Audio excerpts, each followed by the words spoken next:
بسم اللہ الرحمن الرحیم۔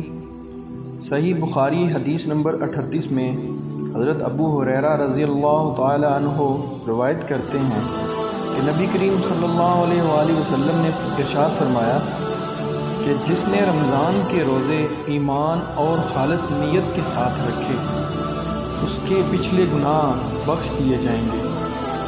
اسی طرح بخاری شریف کی ہی ایک حدیث پر 1947 میں حضرت انس بن مالک رضی اللہ عنہ روایت کرتے ہیں کہ ہم نبی کریم صلی اللہ تعالی علیہ وآلہ وسلم کے ساتھ رمضان میں سفر کیا کرتے تھے۔